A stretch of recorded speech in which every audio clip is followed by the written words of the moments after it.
Chapter 9 think and grow rich. Persistence, விடாமுயற்சி. ஒரு சிலர் ஒரு விஷயம் எடுத்தாங்கன்னா அதை அவங்க தொடர்ந்து செஞ்சுக்கிட்டே இருப்பாங்க. தூங்க கூட நேரம் இருக்க, தூங்க கூட விரும்ப மாட்டாங்க, அந்த அளவுக்கு செய்வாங்க. இந்த ப்ரிசிஸ்டன்ஸ் அவங்களுக்கு ஹேபிட்டாகவே மாறி போயிருக்கும். ஒரு சிலர் பார்த்தீங்கன்னா யாராவது இது உன்னால் முடியாது அப்படின்னு சொல்லிட்டா தன்னை ப்ரூவ் பண்ணணும் அப்படின்றதுக்காக வேண்டியே அதை தொடர்ந்து செஞ்சு முடிப்பாங்க. இது கூட ப்ரிசிஸ்டன்ஸ் சொல்லலாம். ஒரு சிலர் பிடிக்காது, ஆனால் அதை செஞ்சுக்கிட்டே இருப்பாங்க.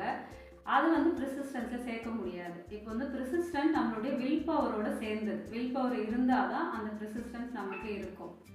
சில பணக்காரர்கள்லாம் பார்த்தீங்கன்னா ஒரு விஷயத்தை தொடர்ந்து செஞ்சுக்கிட்டே இருப்பாங்க. நம்ம பார்க்கும்பொழுது அவங்க செல்ஃபிஷ் மாதிரி தோணும், இல்லை அரகண்ட் மாதிரி தோணும். ஆனால் அவங்க அப்படி செய்கிறதுக்கு காரணம் அவங்களுடைய அந்த ப்ரிசிஸ்டன்ஸ் தான். இப்போ நம்ம ஆத்தரே பார்த்தீங்கன்னா நிறைய பிரின்சிபல்ஸ் இந்த புக்கில் சொல்லியிருக்கிறார். இது எல்லாம் நம்மளுக்கு ஒரு ChatGPTலையோ கூகுள்லேயோ போய் சர்ச் பண்ணால் நமக்கு தெரியாதா?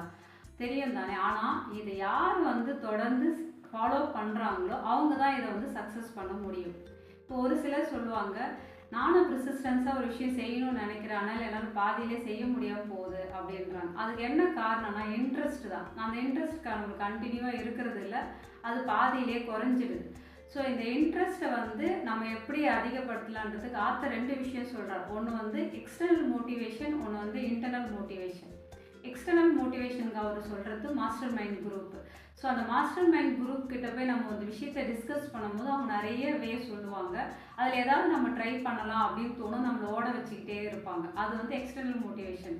இப்போ இன்டர்னல் மோட்டிவேஷனுக்கு ஆட்டோ சஜஷன். ஏற்கனவே நம்ம ஆட்டோ சஜஷன் பற்றி பார்த்துருக்கோம். ஸோ இந்த ஆட்டோ சஜஷன் நம்ம இன்டர்னலாக மோட்டிவேட் பண்ணோம் அப்படின்னு சொல்கிறோம். ஆத்தர் 4 ஸ்டெப்பாக சொல்லியிருக்கிறாரு. உங்களுக்கு அந்த பர்பஸ் பர்னிங் டிசையராக இருக்கணும்.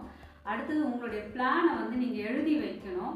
3வது விஷயம் உங்களுக்கு யார் பின்னாடி என்ன நெகட்டிவாக சொன்னாலும் நீங்கள் கிவ் அப் பண்ணாமல் அதை காதில் வாங்காமல் நீங்கள் பாட்டு செஞ்சுக்கிட்டே இருக்கும். 4வது விஷயம் ஒரு மாஸ்டர் மைண்ட் குரூப் வச்சுக்கோங்க. அவங்க இன்னும் நல்லா உங்களை மோட்டிவேட் பண்ணி இதை செய்ய வைப்பாங்க அப்படின்னு சொல்கிறோம்.